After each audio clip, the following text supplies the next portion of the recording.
Hey everybody, welcome to another episode of Memes of the Week. The best thing you can do for this channel is smash the like button on this video like it's a pre-transition Ellen page, so it reaches a wider audience. And now on with the memes. Number one, people are saying that this is what the world might look like today if Islam had never existed. If true, would this have been a better outcome? I don't think so.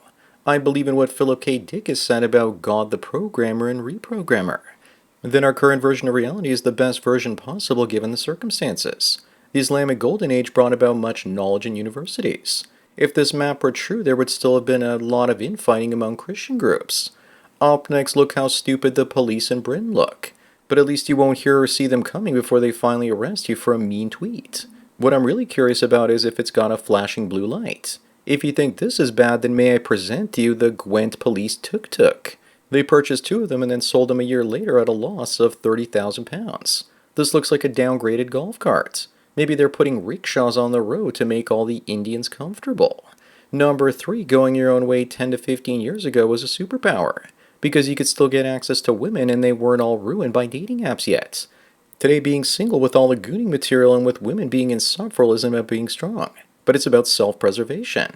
This guy looks 27, so realistically he's only been single for 12 years now. Older guys have no clue how easy it is for young guys to stay single these days. Moving on, do you prefer the muscle mommy on the left or the toned queen on the right? Maybe men who prefer the one on the left are secretly gay or something. That's too much muscle and she's probably got tons of testosterone coursing through her veins. The only good part about that is a higher sex drive. This is if she can find a masculine man. That is if she can find a masculine man to sleep with her. The one on the left, if she continues to pump iron, she'll be well on her way to looking like Hulk Hogan with a pea sleeve. Number 5, according to research, the human brain can remember insults for 20 years, but compliments only for 30 days. I guess I'm special because I remember insults from 30 years ago.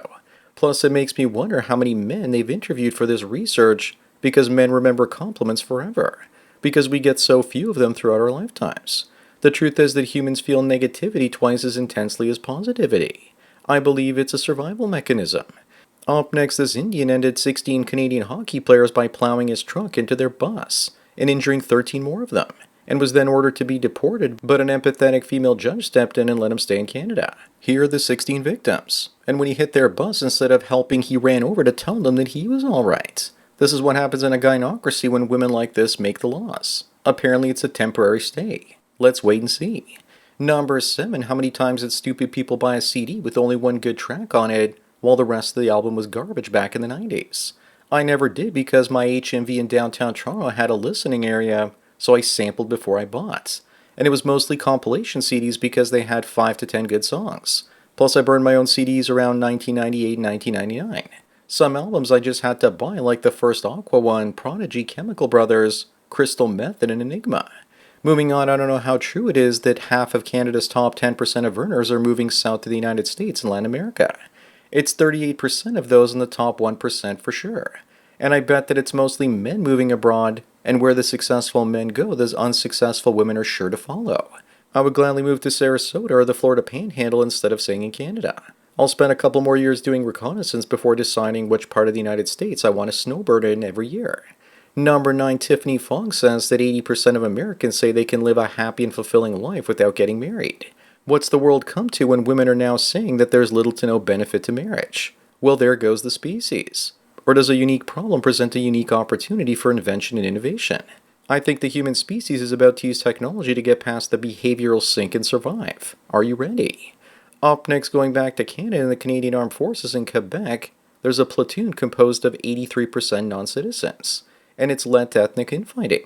Gee, I wonder why. And apparently they're showing a lack of respect for women, so maybe it isn't all that bad. And only 48% of the recruits have graduated. What do you expect when you're letting in low IQ foreigners to fight for your country? More like training them to fight against your country. Yet the government will still claim that diversity is our strength. Number 11, while Canada is replacing its military with foreigners, Germany is replacing their Miss Germany finalists with foreign women. But from that picture on the bottom, I'm not seeing any beauty left in Germanistan. You can only imagine what this is going to look like in another 20 years. I'm thinking there are now more full-blooded Germans in the United States today in Ohio and Pennsylvania than there are in Germany anymore. Moving on, it's the end of an era. As of September 2026, Google is going to force Android developers to register their real identities with Google and submit government ID if they want to continue to make apps. I don't think this is so much about surveillance as it is due to the Jeets making apps with malicious code in them. We used to be a high-trust online society, but with the scammers it's over. Just today I received an email from someone claiming I'm violating their copyright, but they wouldn't tell me how or where. Probably a scammer. Plus what I do here is fair use because I add my commentary. Number 13, is it true that there's no point in getting rich and famous anymore because this is the type of woman it gets you? Not only that, but when Bill Burr put on his love goggles, his comedy turned to crap. For some guys, shacking up with the Shaniqua is their dream. Maybe it's the dream of this ginger as well. What's even more sad is that he was red-pilled before he even got married. As Stardust used to say, you're just one BJ away from the plantation. Up next, should we bring back stay-at-home daughters and stop kicking out girls out of the house at 18? And sending them to college where they get plowed by every Tom, Dick, and Leisure Suit Larry? Of course. The less chances they have to get their notch count up, the greater the chances of them having a successful marriage one day. Women earning their own money and moving out young is one of the reasons for the population crash that we're seeing now. Things are better when women were forced to stay at home until marriage. Number 15, here's the difference between a girl you see on a dating app and who shows up on your dates. This is actually pretty accurate compared to many of the dating profiles that I've seen out there these days. With or without filter, she's still not fat, and that's her real face.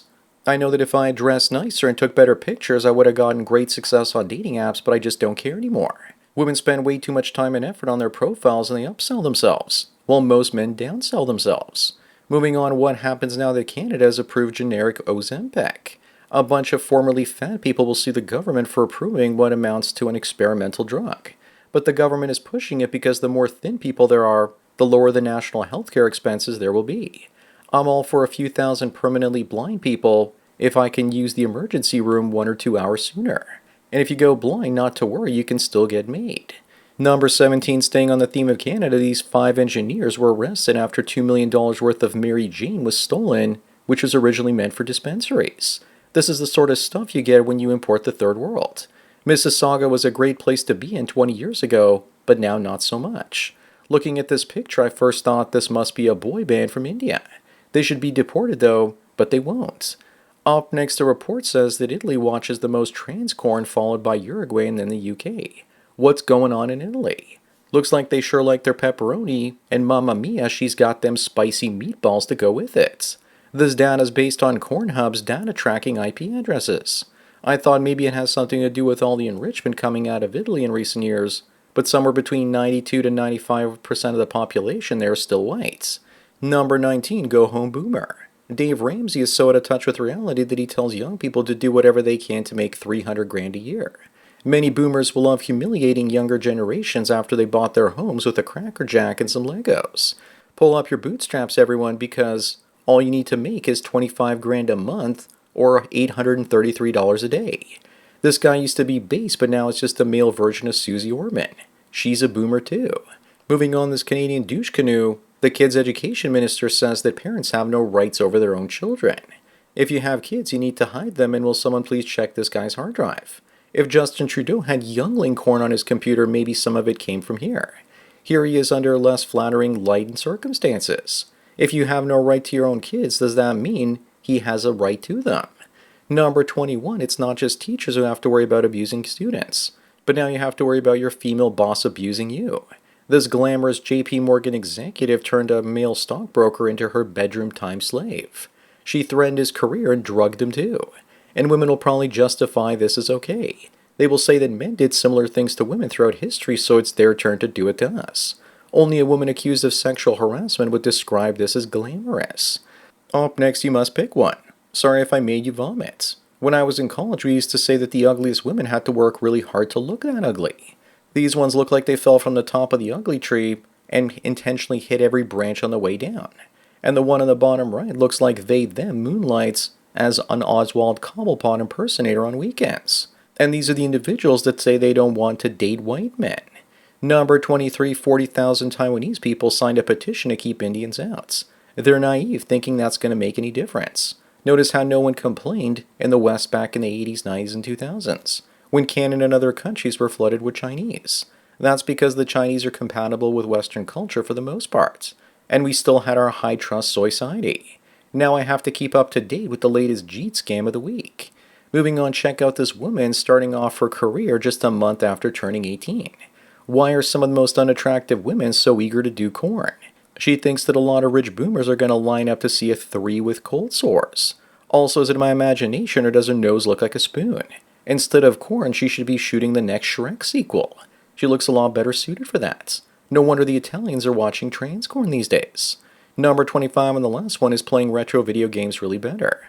Of course it is. Besides just the obvious appeal of nostalgia, if you're in your 30s or 40s.